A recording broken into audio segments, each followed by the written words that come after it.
tal? ¿Cómo le va? Muy buenas noches.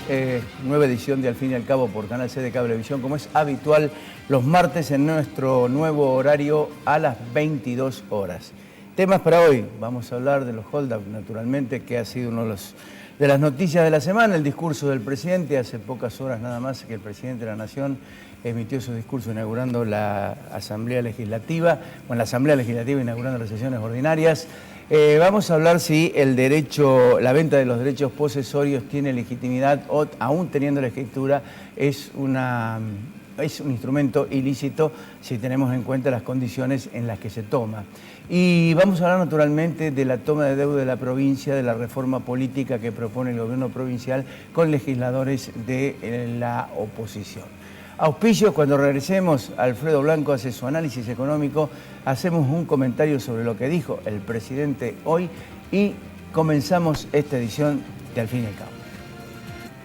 Auspician Al fin y al cabo Estudio Jurídico Nagy, Cotreco, Universidad Tecnológica Nacional Regional Córdoba, Fabicur Ixa, Marco Aurelio Sosa, Colegio de Martilleros de la Provincia de Córdoba, Instituto San Agustín, CIAFA, IMIX, Aberturas Urbantec, Novar, La Anastasia, El Arrabal, Inversia, Cooperativa Horizonte, el Consejo de Ciencias Económicas.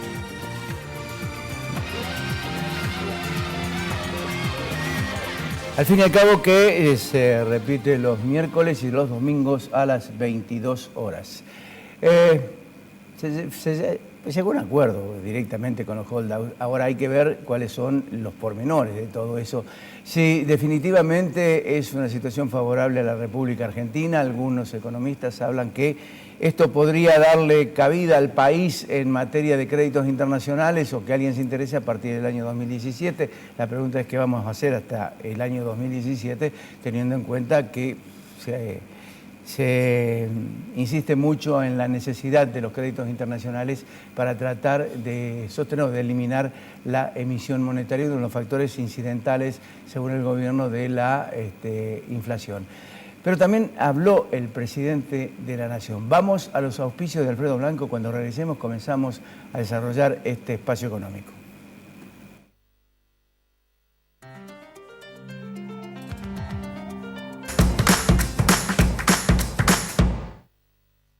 La calidad, nuestra pasión. La satisfacción del cliente, nuestra obsesión. En Fabicur Ixa hacemos la vida más segura. www.fabicur.com.ar. Marco Aurelio Sosa, 58 años liderando en caños de acero. www.marcoaureliososa.com.ar. La MUNI te recuerda que muchos trámites los podés hacer directamente online, en cualquier computadora. Ingresando a www.cordoba.gov.ar podés solicitar copias de actas de casamiento, nacimiento y defunción, iniciar la habilitación de tu negocio, registrarte como proveedor, consultar multas municipales, informarte sobre vencimientos e imprimir tus cedulones, entre otras gestiones. Es muy simple y el sistema te guía paso a paso. Ahorra tiempo. Hacé tus trámites en www.cordoba.gov.ar. Municipalidad de la Ciudad de Córdoba. ¡La MUNI! Aberturas Urbantec.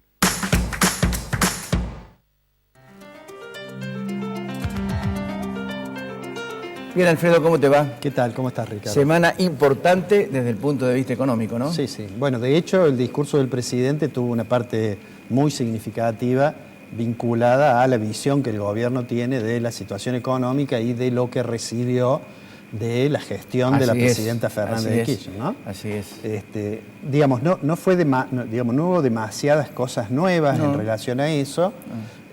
Puntualizó fuertemente la preocupación sobre la inflación. Nosotros hemos dicho muchas veces que ese fue el principal fracaso de la política económica de Kicillof. Insistió mucho en eso. Eso generó incluso reacciones. Volvió loco a los K cuando empezó a hablar de la inflación. Saltaban por las bancas desesperados. Yo creo que eso le viene bien al gobierno. Esas reacciones así le vienen bien. Bueno, pero digo, además... ¿Sabe por qué? Fundamentalmente porque es el discurso del presidente. Cuando el discurso del presidente, después, cuando se hacen las notas, los periodistas hacemos las notas, ahí es donde se despacha. Mientras el presidente está hablando, es lo mismo que sucede acá cuando el gobernador está hablando, al menos se hace silencio y se escucha. Sí, por una cuestión Una cuestión de institucional. respeto institucional. Y también hablo de este preacuerdo que hay con los holdouts, ¿no? Por estos días, así como el fin de semana había muchísimos especialistas en comunicación gestual para ver qué es lo que había dicho Francisco, el Papa, y bueno, ahora parece que hay muchos especialistas en cuestiones de negociaciones internacionales de deudas que tienen sentencia, en la legislación de Estados Unidos, etcétera, etcétera, etcétera. Perdóname, hoy leí a Berbisky sobre el discurso de Perón en los años 50, que le preguntaban qué tenía que hacer, si tomar crédito o depender de los organismos internacionales o defender la parte de y como no encuentran excusas, vuelven al Perón del año 45. Sí, sí. Bueno, de todos modos, digamos que tampoco se justifica algunas expresiones de demasiado optimismo y felicitaciones, como si fuera un gran éxito. Digamos, lo que ha hecho Argentina es un preacuerdo que va camino a la posibilidad de cerrar el frente externo. Voy a tratar de explicar realmente qué es lo que ha hecho Argentina. Es decir, lo que hizo Argentina fue arreglar con 4 fondos, en realidad, más los que venía arreglando. Voy a usar el sistema de voy a usar pantalla. Esta pantalla para mostrar eso. Que es cómo es el acuerdo con los holdouts, con los buitres. Con los buitres. En un acto de creatividad he puesto ese pajarito ahí. Muy bien. ¿Qué es lo que es ese acuerdo? Bueno, el acuerdo, he puesto esta foto de Prat Guy, porque en realidad, si vos te fijas, realmente él habló siempre de un preacuerdo. Sí. Ya vamos a ver por qué cosas faltan para eso, ¿no? Y condena mucho de cómo creció la deuda por los intereses después que estaban las sentencias y que fue perdiendo las apelaciones argentinas. Claro. Entonces él comisionó, quien ha sido un factor muy importante en esta negociación y que estuvo ayer en la conferencia de prensa que dieron anunciando el preacuerdo, lo vamos a ver en la siguiente imagen, este señor que se llama Caputo, que fue el que llevó adelante las negociaciones. Negociaciones que no son fáciles, era complicado, era negociar, insisto, estamos hablando de 4 fondos, era negociar con fondos que tenían sentencia, que a mí habían logrado una decisión del juez Griesa por el cual Argentina no podía pagar a los otros, digamos, a ellos, eso es llamado como cláusula pari passu. Bueno, ahora, ¿con quién negociaba? Y eso está en la próxima imagen.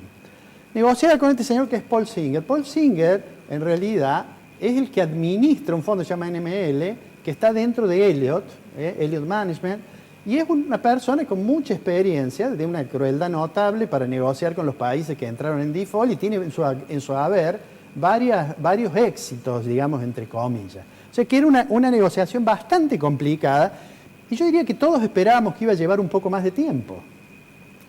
Esto obviamente no se negocia frente a frente. Yo diría los fondos tuvieron a partir de determinado momento una mirada relativamente benévola de parte del juzgado de Nueva York, de parte de Griesa. Vamos a poner la otra imagen, que es este señor, que se está retirando, se está jubilando ahora, y que su logro era tratar de terminar con esto. Caso. Y algunos comportamientos de Argentina merecieron decisiones muy discrecionales. De hecho, la cláusula, digamos, varias de las decisiones que tomó Griesa parecerían que estaban también inspiradas por cierta animadversión hacia Argentina, ¿no? Y entonces él designó una persona, que lo vamos a ver ahora, que es el que lo llama Special Master. Bueno, antes vamos a ver los fondos, perdón. Este fondo es el fondo Elliott, ese es el fondo de Paul Singer, es decir, es el que administra el fondo NML, ¿no? Pongámoslo, me gustaría poner un poco más cerca esta imagen. Esta es la presentación que hace Elliott. En la siguiente está el segundo fondo de los que se dicen duros, Aurelius. Es Aurelius. Le ponemos ahí el correo por si alguien quiere invertir en Aurelius, que le haga un mail.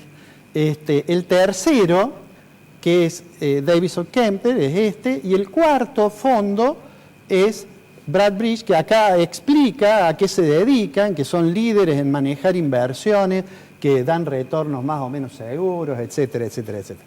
Esos son los 4 fondos con los que arregló Argentina. ¿Cómo se manejó? Con un señor que pertenece a este estudio, que se llama McCarthy and English, que son abogados, y que, bueno, aquí tienen también el correo electrónico, es Daniel Pollack, dpollack@mccarthy.com, si tienen alguna consulta jurídica que hacerla. Es un poco cara la hora de esta gente, ¿no? Pero, sí. Bueno, Pollack anunció ayer, así mismo lo anunció en Argentina Prat Guy con su equipo, que se había llegado a un acuerdo con esos 4 fondos. Venía ya arreglando Argentina, había arreglado con fondos italianos, habíamos tenido varias noticias de arreglo, pero se decía que lo más complicado era, sobre todo en particular, el fondo que maneja Paul Singer. En la siguiente imagen, bueno, este es el señor Pollack, en la siguiente imagen, ¿cuánto va a pagar? Ese es el grande. ¿Cuánto va a pagar por este acuerdo? Empecemos, ¿cuánto va por este acuerdo? Bueno, por este acuerdo Argentina va a pagar algo más de 4.600 millones de dólares. Por estos 4, ¿no es cierto? Estos 4, no. Bien. Ahora, ¿qué son estos 4 dentro, digamos, qué es lo que han cedido estos 4? El promedio de todos los acuerdos que ha hecho Argentina es más o menos aproximadamente 25% del monto total de sentencias, más intereses, más punitorios, más gastos de litigio, ¿no? Entonces, aproximadamente ha logrado reducir 25%. De hecho, había comenzado con ofertas que la reducción era más grande en algunos acuerdos anteriores. Claro. En este, ahora haciendo el promedio, es 25%. ¿Cuántos de los que quedaban afuera? Vos recordás que el gobierno anterior decía, bueno, 93% de los tenedores de título han aceptado, queda solo un 7%. Bueno, de ese 7 había algunos que tenían sentencia firme, había otros que no tenían sentencia, pero se presentaban al juzgado de Gries y decían yo también, porque tengo las mismas condiciones, y había otros que eran, digamos, no litigaban y que se mantenían, digamos, a la expectativa. ¿Cuántos aceptaron entonces, que es lo que está en la próxima imagen? El porcentaje de aceptación de lo que nos quedaba sin arreglar es aproximadamente 85%. 85% de lo que queda, o sea que todavía falta un 15%. O sea, esto que se ha anunciado es un preacuerdo porque hacen falta algunas condiciones y porque todavía hay un 15%, que lo más probable es que finalmente arregle, pero que todavía no está efectivamente arreglado, ¿no? En la imagen que viene, ¿cómo vamos a pagar esa plata?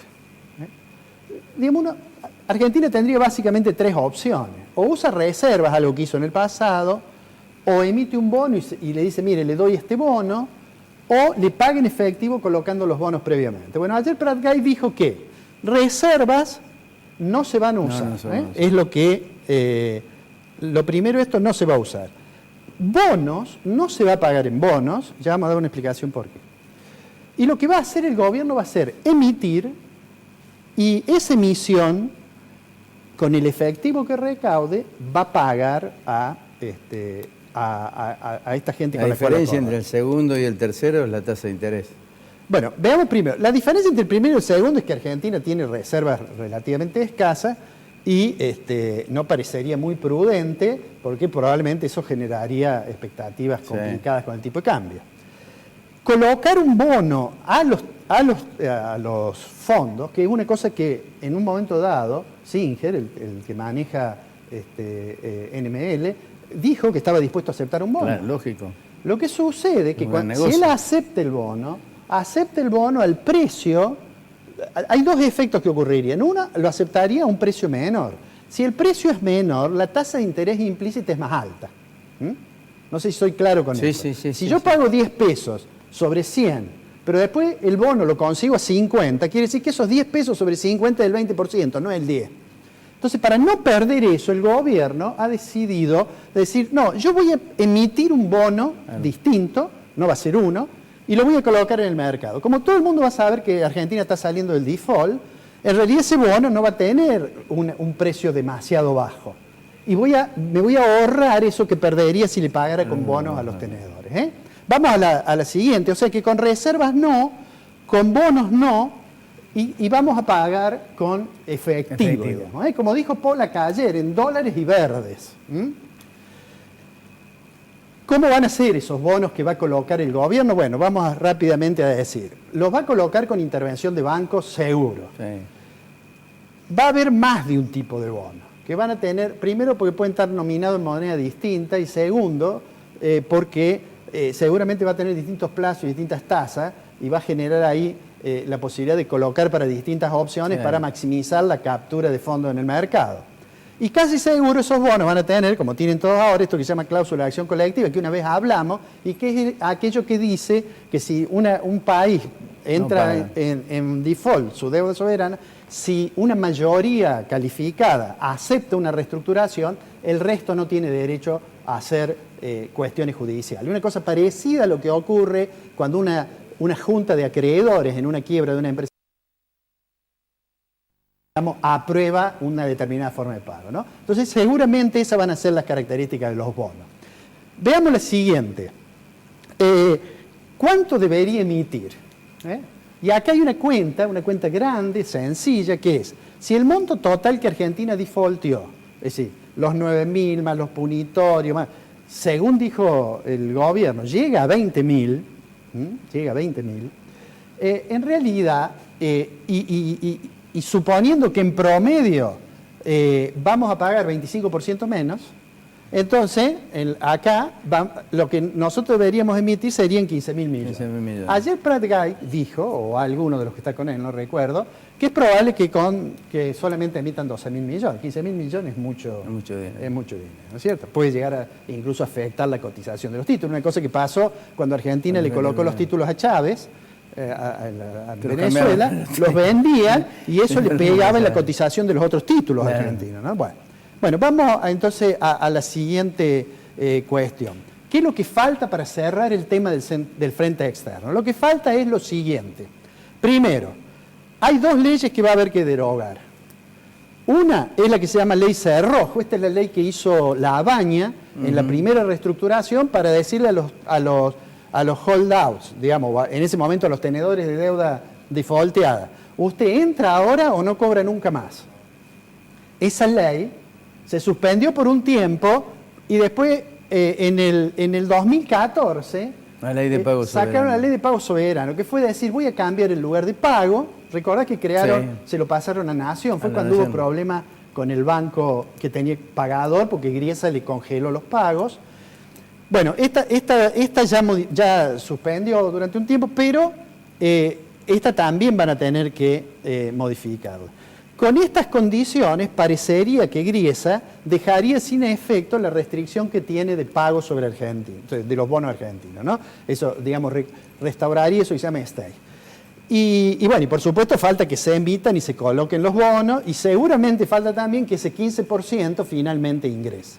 Todavía hay varias cuestiones judiciales. Ayer hubo una presentación de los mismos bonos, o sea que falta todavía. Quiero terminar diciendo lo siguiente. En la siguiente, ¿cuáles son las consecuencias de eso? Por eso yo decía que no es una cuestión tampoco de festejar o cosas, hay que analizar objetivamente cuáles son las consecuencias. La primera consecuencia sobre el acceso al mercado financiero internacional, sin lugar a duda, para la nación y para las provincias le mejora la perspectiva. Claro. Es decir, tienen la posibilidad de acceder a eso. En segundo lugar, eso probablemente incide en el costo financiero. Alguna gente del Ministerio de Economía dice que Argentina en 2017 a lo mejor podría colocar deuda en el mercado internacional al 5%, que es una tasa súper baja comparada con la que está pagando.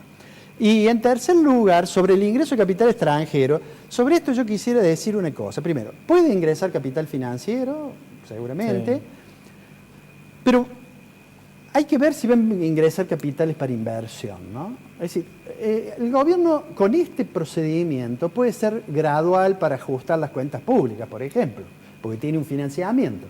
Pero, digamos, ayer le decía a un periodista de Infonegocios, a Guillermo, que me preguntó, dice, ¿van a llover dólares? Yo le dije, el que se crea que van a llover dólares tiene que cambiar el servicio meteorológico. Porque no va a ser así. No. Este es un proceso que va a llevar lentamente, pero que sin lugar a duda mejora las posibilidades objetivas que tiene la Argentina de ordenarse macroeconómicamente.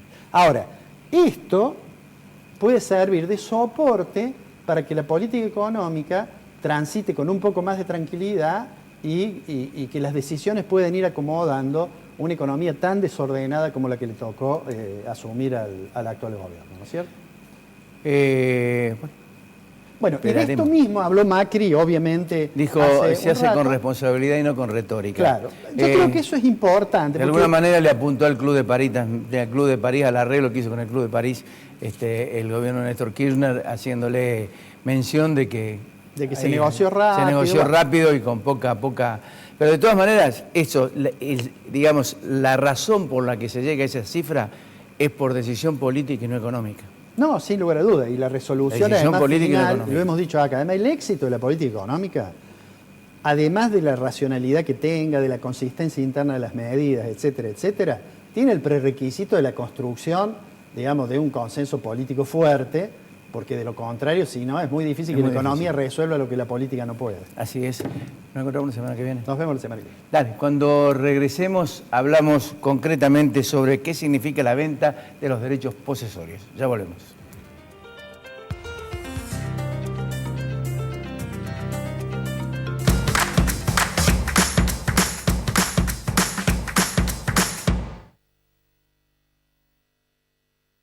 Universidad Tecnológica Nacional, Facultad Regional Córdoba.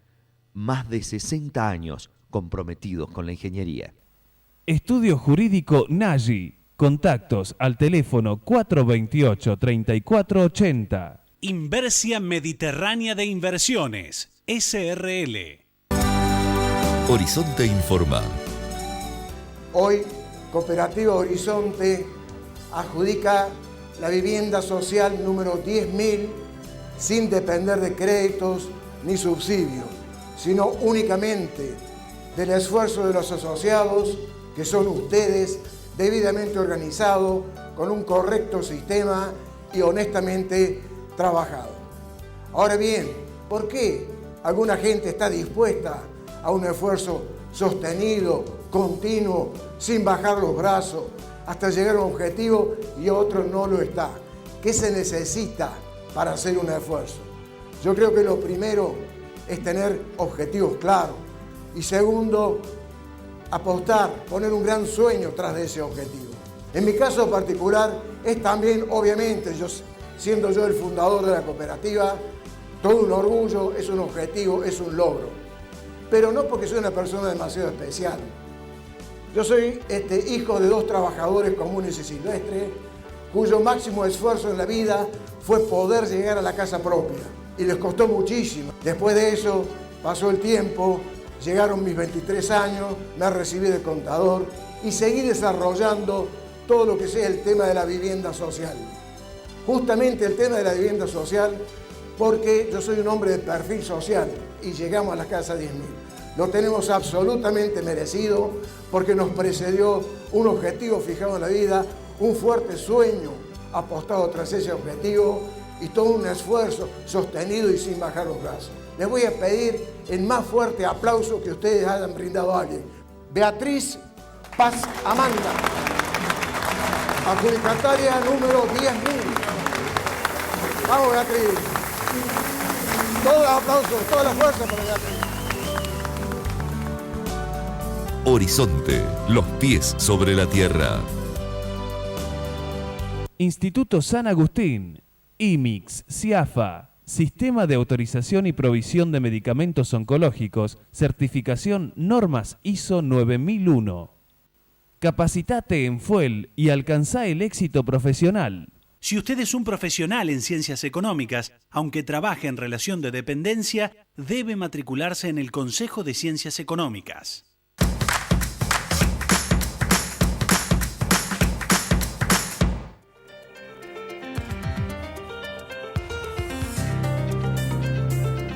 Bien, ¿qué significa la venta de los derechos posesorios? A ver, se lo hago simple, después Gustavo Ursegui, que es el secretario del Colegio de Martilleros de la provincia de Córdoba, nos va a explicar concretamente cómo es el tema. Usted compra un terreno, se quiere hacer una casa, le dan la escritura, le otorgan la escritura, se la dan, el escribano se la da, se tiene todos los papeles en la mano, pero un día cae el verdadero dueño del terreno y le dice, esto es mío. ¿Es así? Cuéntame, Gustavo, ¿cómo andas? Es de esa manera. ¿Qué tal? Buenas noches, Ricardo. Es de esa manera. Ocurre lo siguiente. Antes que Hay nada, que- ¿esto sí. está pasando muy seguido? Sí, constantemente. Nosotros desde hace 15 días a esta parte hemos recibido en el colegio profesional la consulta para efectivizar las subastas de derechos posesorios de cerca de 400 lotes. 400. Sí. O sea, 400 personas que de buena fe compraron y ahora se sienten engañadas. Esto es un intento de venta. Esto es un intento de venta mediante la modalidad de subasta. Ajá. Pero vayamos a la cuestión en sí. Primero que hay que analizar una cuestión de mercado. Pensemos que alguien ofrece a la venta un lote y ese lote vale 200.000 pesos. Y usted se encuentra con que al lado alguien vende un lote en 50.000. ¿A dónde va a asistir la gente a comprar? Evidentemente al de 50.000. Le van a hacer una escritura. La escritura que se hace sobre ese lote de hipotéticos 50.000 pesos dice que X vende, cede y transfiere a N los derechos posesorios que posee sobre la parcela tal. En los otros casos, en el caso del de 200.000 también hipotéticos, la escritura dice que venden, ceden y transfieren la parcela tal con todo lo edificado y clavado en ella. En un caso son la transferencia de la propiedad con títulos perfectos y en otro caso es la transferencia de la nuda propiedad, es decir, la propiedad desnuda. Solamente la parcela tiene un derecho posesorio que está previsto en el Código Civil argentino, pero no se está utilizando lo que realmente corresponde. Cuando la persona que compró el lote por hipotéticos 50.000 pesos pretende construir, le comienzan los problemas.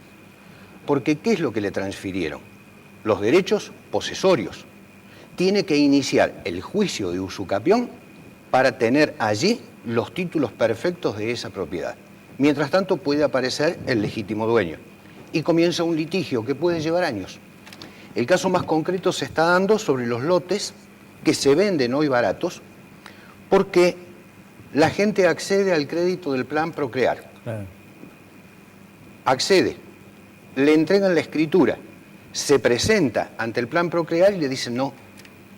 No, porque plan Procrear hipoteca el lote. No puede hipotecar derechos posesorios. Sí puede hipotecar la propiedad que tiene títulos perfectos. Allí es donde estriba el gran problema. Y hoy por hoy está siendo muy utilizado. Hay dos leyes en la provincia de Córdoba, la 9100 y la 9150, que fueron ayornadas en su momento en base a un caso que llevó el cantante León Gieco al Festival de Cosquín, donde presentó una señora de Cruz del Eje, una anciana, que creo que era la cuarta o quinta generación que estaban viviendo en esas parcelas, y alguien reclamaba su propiedad. ¿Qué es lo que se hizo en aquel momento?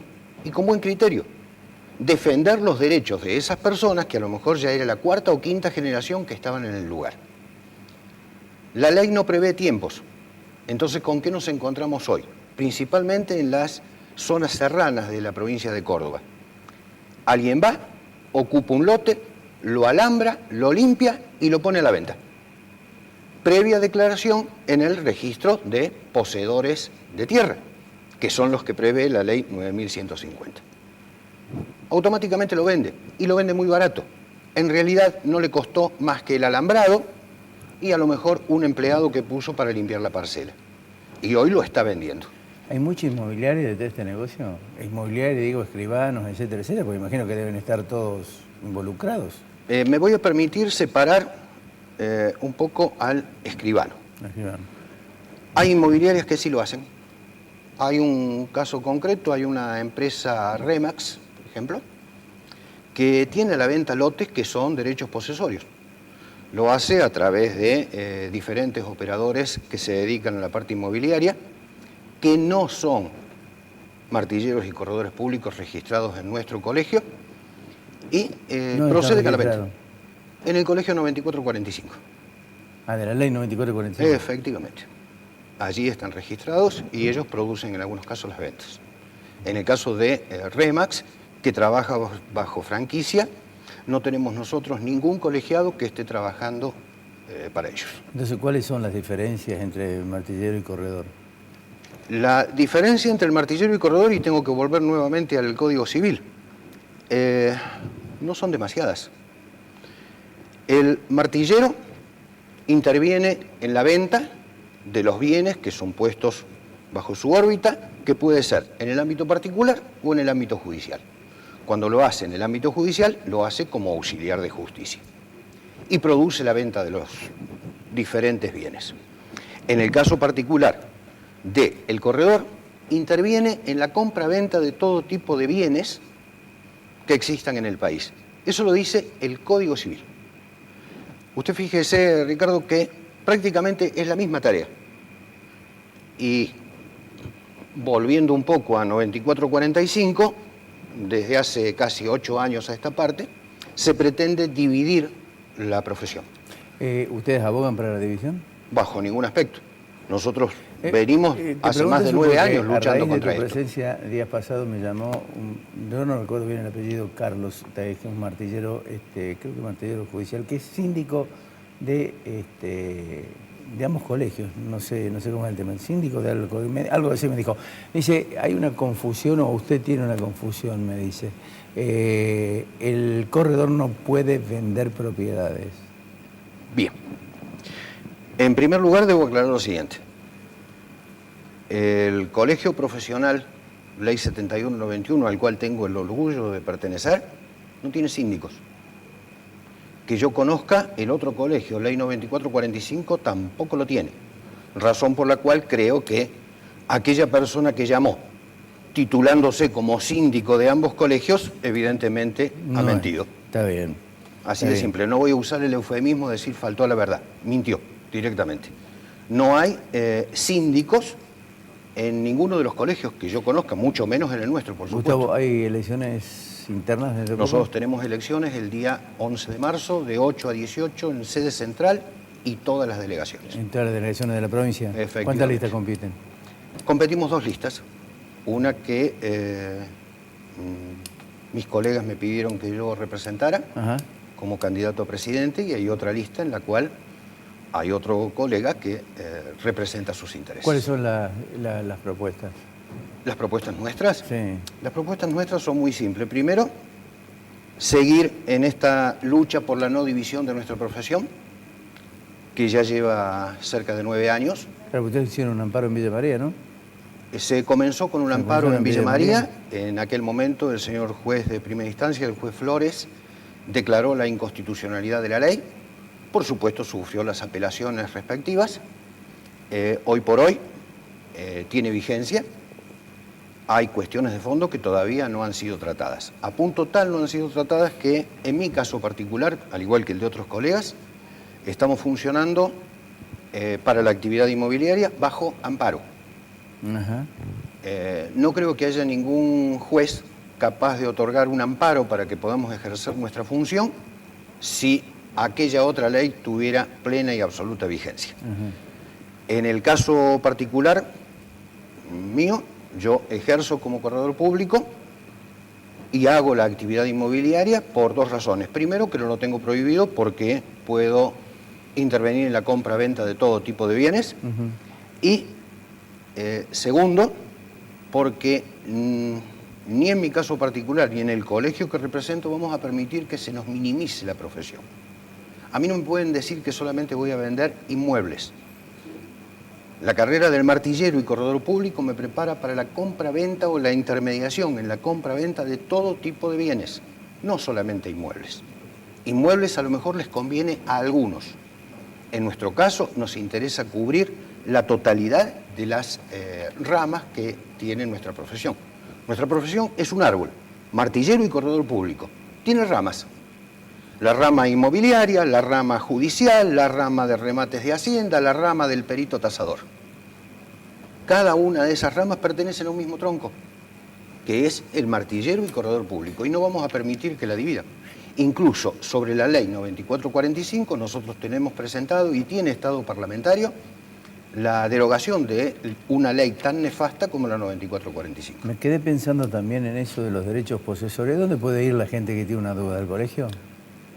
Pueden llegarse al colegio, van a ser asesorados, pero en realidad a donde correspondería que fueran es a defensa del consumidor. Y le explico por qué. Hace unos minutos yo dije que separaba un poco al escribano de la situación. Sí. El escribano, a cualquier persona que llegue a su oficina, le va a leer la escritura. Los argentinos no podemos decir que desconocemos la ley, pero la realidad es que hay muchas cosas que desconocemos.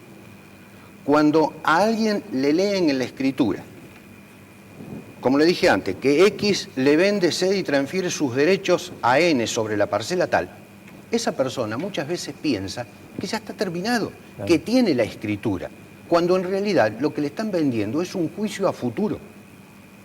Hay una diferencia sustancial en la lectura que tiene que hacer el escribano cuando me dice que me vende, cede y transfiere la parcela tal.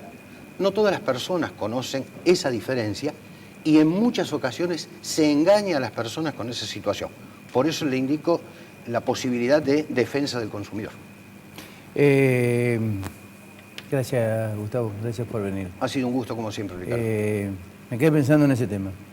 Bueno, es un en tema, algún momento lo ampliamos. Es un tema bastante complicado para quien aspira a tener una vivienda, compra algo y que realmente...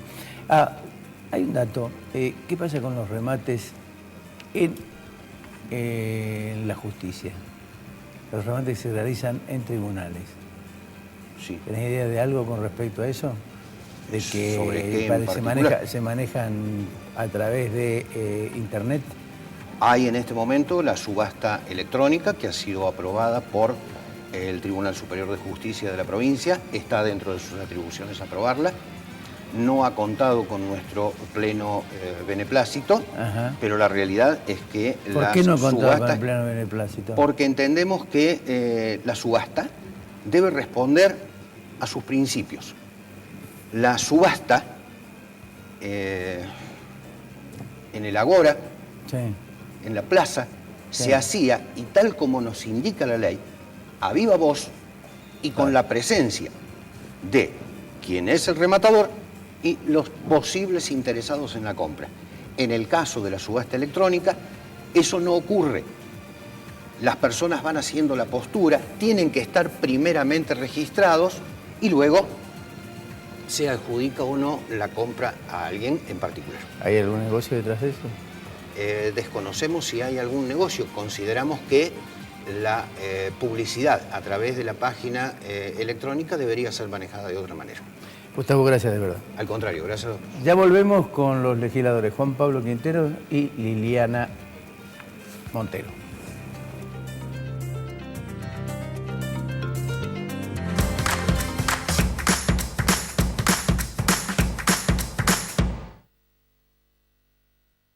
Colector, junto a Rentas, trabajando por el futuro de los cordobeses.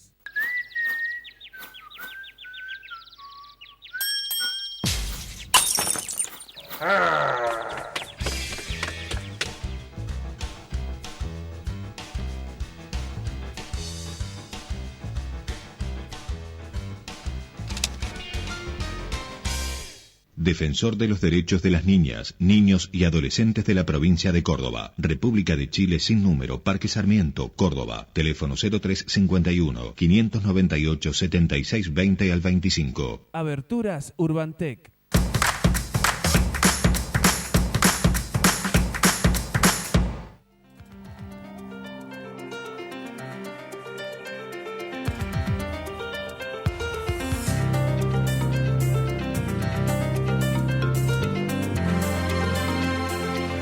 Bien, hablando de herencias, hay una herencia que recibió el gobierno de la provincia de Córdoba, que no se habla. Naturalmente porque los pactos de silencio entre el exgobernador José Manuel da Sota y Juan Schiaretti son absolutamente evidentes. Pero queda reflejado concretamente las necesidades financieras de la provincia, más allá del plan de obras que el gobernador de la provincia ha anunciado en 8.000 y pico millones de pesos, que naturalmente tendrá que aprobar la legislatura de la provincia, pero hace pocas horas nada más nos enteramos que necesitan 1.100 millones de dólares más lo cual habla concretamente de lo que en algún momento decíamos con respecto a la situación financiera de la provincia de Córdoba, que no es tal como la mencionaba en aquel momento el exministro Mario Ángel L. Torre. Pero también hay un hecho importante que desde el gobierno se viene anunciando como una muletilla interesante, que habrá que ver si no es una zanahoria puesta para que todo el mundo la siga y se concrete definitivamente en un hecho real, la reforma política. Dos legisladores, Juan Pablo Quintero del Frente Cívico y Liliana Montero de Córdoba Podemos, están con nosotros, con ellos vamos a dialogar sobre ambos temas. ¿Cómo les va? ¿Cómo les va? ¿Cómo está? ¿Cómo está, Ricardo? Primero, ¿van a aprobar la deuda que van a emitir, que va a llevar la provincia a la legislatura? No, dos cuestiones respecto de esto último. En primer lugar, lo único que ha ingresado la semana pasada es un proyecto del Poder Ejecutivo en el que pide la autorización para contraer deuda por 600 millones de dólares, que son unos 9.000 millones de pesos, para la construcción de los gasoductos. En esto hay que decir que dos cuestiones. Una, nadie mejor que vos sabe qué pasó con el dinero que se recaudó de los otros gasoductos que no sabemos dónde están. Pero por otro lado, acá se hizo, dónde están. Claro, acá se hizo, se llamó licitación, se hizo la licitación, se firmaron preacuerdos, viajaron a China, firmaron con los chinos. Sí. Volvieron de estar con los chinos y todavía la legislatura no les autorizó la toma de esa deuda, porque solamente la provincia tiene autorizada, según el presupuesto del año pasado, 1.500 millones de pesos. Por lo tanto, no tiene autorización para tomar esta deuda que va a tomar. Por lo tanto, vamos a mirar detenidamente, después Juan Pablo dirá lo que se ha pedido en labor parlamentaria respecto a eso. Ese es un tema, los 600 millones de dólares para los gasoductos. Y otro tema es esto que recién acaba de decir, entre 1.000 y 1.100, no hay mucha especificación real de esto, en donde aparentemente 600 millones de dólares serían para refinanciar la deuda con vencimiento en el 2017. Recién lo escuchaba a Blanco decir de que probablemente con estas renegociaciones Argentina pueda tomar deuda al 5%. Lo que venimos escuchando de la provincia es que, según el propio Ministerio de Economía, podría tomar deuda al 8% para cancelar los bonos con vencimiento 2017 que estaban al 12%. Esos son 600 millones. El tema es que están hablando de 1.100 millones y el otro 500 millones para lo que sea, ¿no? Dicen obras de infraestructura. Hasta ahora en la legislatura no ingresó nada, pero obviamente que el problema no es solamente el volumen de la deuda que tiene Córdoba, sino básicamente para qué nos endeudamos, como en cualquier familia. ¿Está claro? ¿Para qué vamos a tomar deuda? ¿Cuáles son las obras que se van a hacer? ¿Cuál es el porcentaje de interés que vamos a pagar? Claramente Córdoba no ha tomado deuda en los últimos años porque no ha podido, no porque no ha querido. ¿Está claro? Si no, hubiesen tomado muchísima más deuda. En un marco de incertidumbre sobre números que no se saben cuáles son. Porque hasta después de septiembre no hay un solo dato, falta la cuenta de inversión, pero a septiembre la deuda flotante era 10.951 millones de pesos. Es decir que era una deuda muy importante que no creo que se haya cancelado porque el mismo ministro había dicho en su momento que iba a terminar con un déficit de 1.950 millones de pesos, casi 2.000 millones de pesos, cosa que no había ocurrido nunca desde el punto de vista de los números. Realmente los déficits siempre existieron.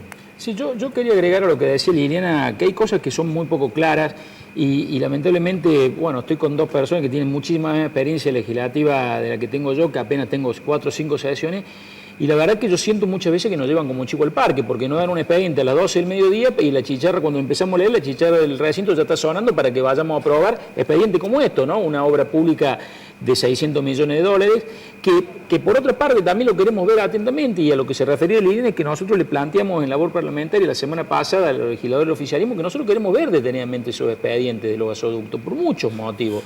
Primero porque en esos 9.000 millones, casi 600 millones de dólares que se van a encarar para esta obra, vino el presidente Macri y en el panel yo estuve presente cuando anunció que la Nación se iba a hacer cargo de un tercio de eso. Entonces, la verdad que queremos saber de cuánto se va a hacer cargo la provincia y cuánto se va a hacer cargo la Nación. Porque aparte también tenemos otro problema que no es menor. Una de las empresas que ha ganado un tercio de los gasoductos tiene todos sus funcionarios presos por hecho de corrupción. A todos. Y otra investigada. Por supuesto, y otra investigada como electroingeniería, exactamente, digamos. Entonces queremos analizar exhaustivamente, porque no es solamente el tema de cuánta deuda y en cuánto se va a vender la provincia, sino si esas obras realmente se van a llevar a cabo y quiénes son las empresas que la van a llevar a cabo. Respecto a la deuda, por eso lo que queremos es tener más información. La verdad es que contamos con muy poca información. De momento, básicamente nos enteramos más por lo que sale por los diarios que por las cosas que llegan, porque a nosotros nos mandan, bueno, ustedes lo saben, te dicen cuáles son los temas a tratar, ahí está el título, pero la verdad que la letra chica la queremos leer. Respecto a esto que va a entrar en la legislatura de la provincia para endeudarse para estas obras de infraestructura en 400 millones, la verdad que también queremos ver cuáles son las obras, que determinen cuáles son, porque para rescatar el Boncor 2017 uno podría entender que podría haber un ahorro si se emite deuda, digamos, abriendo hoy el mercado a créditos internacionales más blandos y a porcentajes menores, 5-8%, por supuesto siempre muy beneficioso. Siempre pongo el ejemplo de la deuda que se tomó con ANSE por el Central Pilar, de 12,5% en dólares a 8 años, una locura, una deuda que impagable, absolutamente una tasa, yo diría casi usuraria. Entonces cualquier deuda menor es importante. Ahora, si van a tomar deuda para obra de infraestructura, queremos saber cuáles. Hay un dato significativo en eso. La deuda de los Boncor era el dólar a 9 claro. pesos. Ahora es un dólar a casi 16. Casi 15 pesos. Casi 16, le diría yo, ¿no? Por eso, esas son cuestiones que hay que analizar desde lo fino, hay que verlas muy atentamente y ver lo que decía la legisladora Montero. ¿Para qué se van a endeudar?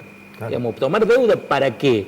Porque aparte el gobierno provincial va a tener una situación bastante aliviada este año respecto a los fondos de coparticipación que ya no le detraen, que es el 15%, que ya hay un fallo firme, lo cual creo que... A recibir. Claro, por supuesto que ya lo empezaron a recibir. Por eso le digo, hoy es otra la situación y lo que queremos es analizarlo. Lo único que nosotros pedimos de la oposición es información. Después la discusión la daremos y nos bancaremos el resultado si somos minoría o no. En esto, discutir. Mirá, Ricardo, 9.000 millones de pesos van a tomar de deuda para los gasoductos. Sí.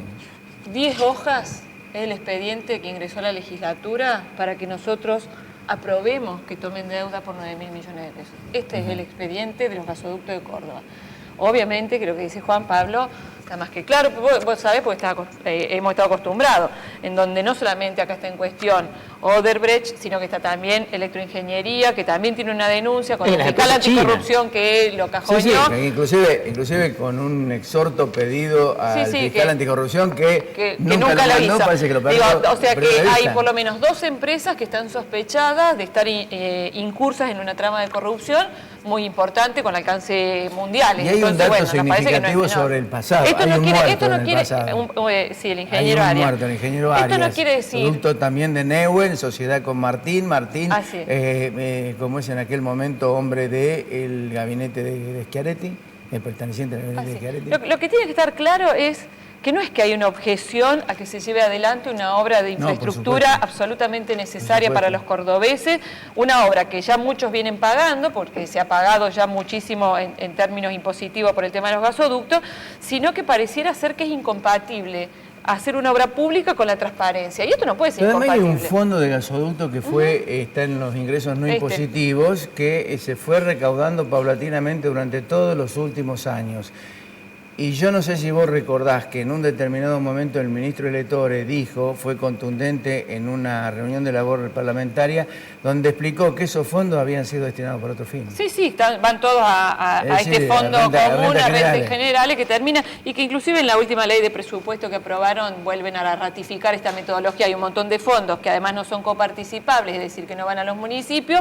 Esos fondos no se usan para los fines que fueron creados, llámese el fondo del fuego, el fondo de catástrofe, el fondo de los gasoductos, y a fin de año eso va todo al fondo que vos nombrabas muchísimo, al FUCO, y que se usa después obviamente para precisamente tapar este déficit fiscal. Reforma política, ¿qué van a hacer? El gobierno tiró todo en la mesa y dice, bueno... El gobierno tiró títulos en la mesa, porque la verdad que todavía no ha tirado, primero todavía no se ha armado la comisión, no se ha conformado la comisión especial que en la sesión pasada o en la anterior se dio 15 días de plazo para conformarla. Va a ser una comisión amplia en la que aparentemente el oficialismo está dispuesto a un amplio debate de estas cuestiones. Yo en lo personal lo voy a tomar con bastante reserva porque nosotros ya vimos lo que pasó 2007-2011, cuando se anunció, digamos, porque la situación política le exigía a Schiaretti tener una respuesta en este sentido, y anunció una reforma política, además armaron una comisión de notables y se quedaron solamente en un maquillaje del Código Electoral. Lo que se había en el documento ese que creo que se llamaba Así no va más. Era muy importante ese documento. No solamente eso, sino que tenía concepto de fondo bastante importante, y se quedó simplemente en un maquillaje, la boleta única y algunas otras cuestiones más, pero no mucho más que eso. Pero Lili, vos estás pidiendo la reforma constitucional. Y yo ayer hice pública una posición en relación que tiene que ver con esto que dice el legislador Quinteros, digamos. Estamos en un momento, a mi criterio, oportuno para avanzar en un proceso de reforma constitucional, a los efectos de que la reforma política sea una reforma política seria y duradera, que no puede ser un maquillaje nuevamente, porque además con el sistema que está diseñado político en Córdoba, en Unión por Córdoba maneja absolutamente una legislatura unicameral, de un plumazo te borran una ley como fue el tema de los financiamientos de los partidos políticos. Concretamente, yo creo que nunca como ahora hay capacidad de consenso por parte de las fuerzas políticas de Córdoba, nunca como hoy hay un escenario político en donde no hay posibilidad de especulación. Cuando fue la reforma del gobernador Angelós, claramente fue para permitirle la reelección, independientemente que esa reforma dio como resultado importantísimos avances constitucionales en materia del Estado Social de Derecho. Cuando fue la reforma del 2001, de la Sota la llevó adelante solo con el objetivo de reducir la bicameralidad a la unicameralidad para poder manejar la unicameralidad. Hoy no hay ningún elemento a la vista que impida que avancemos. No, la reforma política no es si vamos a votar con voto electrónico o no. La reforma política es Consejo de la Magistratura, una Auditoría General de la Provincia, independencia del Ministerio Público, reforma del Consejo de Partidos Políticos, legitimidad procesal al defensor del pueblo, incorporación del defensor de los niños, financiamiento de las campañas electorales, publicidad oficial. Todo eso tiene que estar en una reforma política seria. Para eso hay que ir a una reforma constitucional.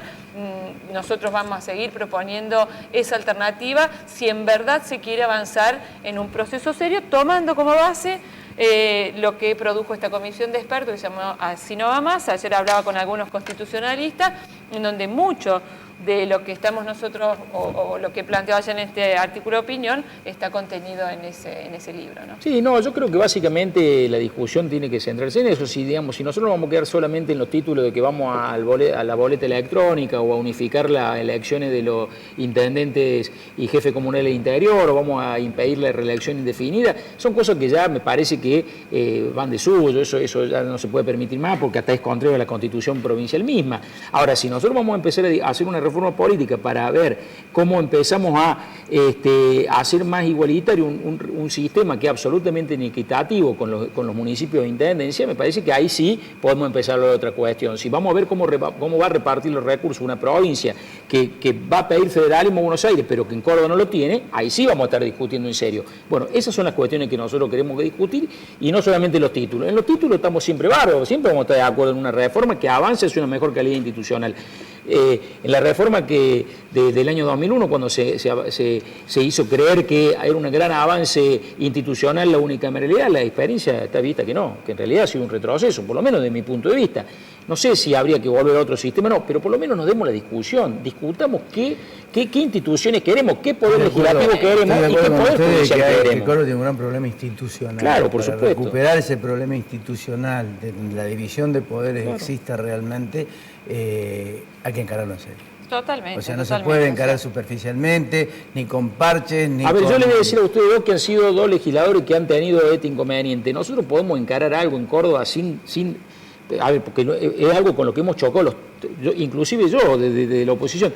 Nosotros no podemos encarar absolutamente nada de una reforma judicial si no eliminamos el Foro Anticorrupción. Totalmente. O sea, si eso no es el punto uno, después de 15 años, han metido preso 3 policías, 4, 5. Eso es todo lo que ha hecho un Foro Anticorrupción que fue creado simplemente para que sea un embudo donde mueran todas las causas y desaparezcan. Entonces no jodamos. O sea, digamos, si nosotros queremos avanzar con una justicia independiente, que es verdaderamente, cuando le hacen el símbolo de la justicia de las pesitas, es justamente el contrapeso entre los poderes. Y hoy eso no existe. Si queremos avanzar en eso, seamos serios. Y si lo vamos a encarar en serio, ahí nos van a tener. Si queremos que esto sea simplemente un maquillaje más, ahí vamos a tener problemas. Que inclusive digo con estas cuestiones de bajo pretexto de el costo de la política, ¿no? Digo, son cuestiones que en un artículo reciente Daniel Sobato decía, la democracia no tiene precio, pero tiene costo.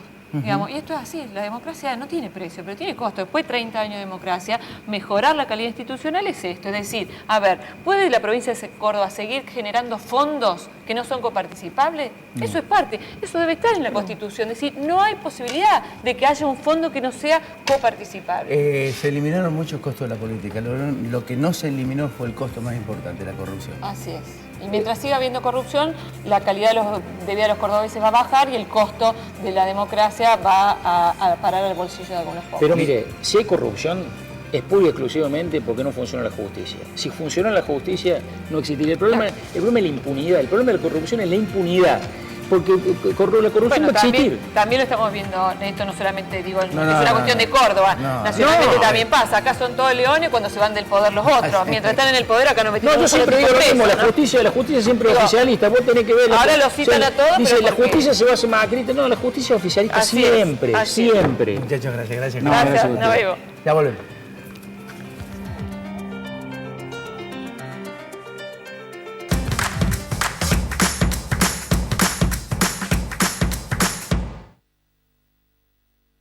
Hola, soy Cotrequito.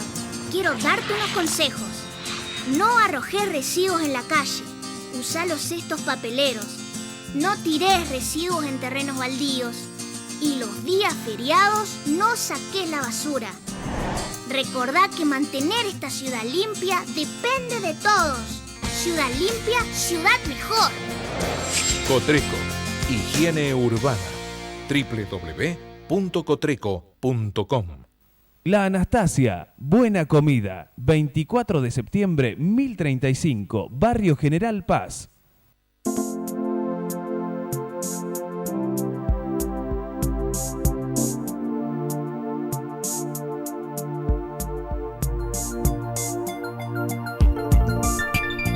Hay un antes y un después en tu manera de ver las cosas. Descubrí tu mirada en High Definition. Novar. Ver mejor es posible.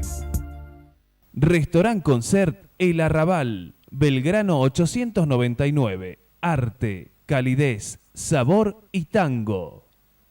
Reina Hada Peluquería. Uriel Gacero, fisioterapeuta, kinesiólogo. Centro Robles, un centro integral de diagnóstico cardiológico no invasivo. La Rañaga 94, segundo piso, 0351-460-1400 o 460-1700. Taller Alam, chapa y pintura, automóviles nacionales e importados. Mariano Benítez, 1794. Teléfono 474-1330. Doctora Elvia Guzmán, Derecho Previsional. Teléfonos 153-1470-00.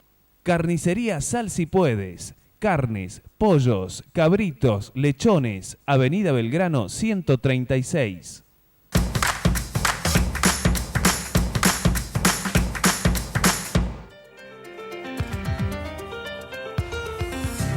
Bien, no hay más tiempo, queríamos hablar del discurso de Macri y de la herencia recibida por Juan Schiaretti, pero ya nos consumió el tiempo. Muchísimas gracias por acompañarnos, nos vemos el próximo martes.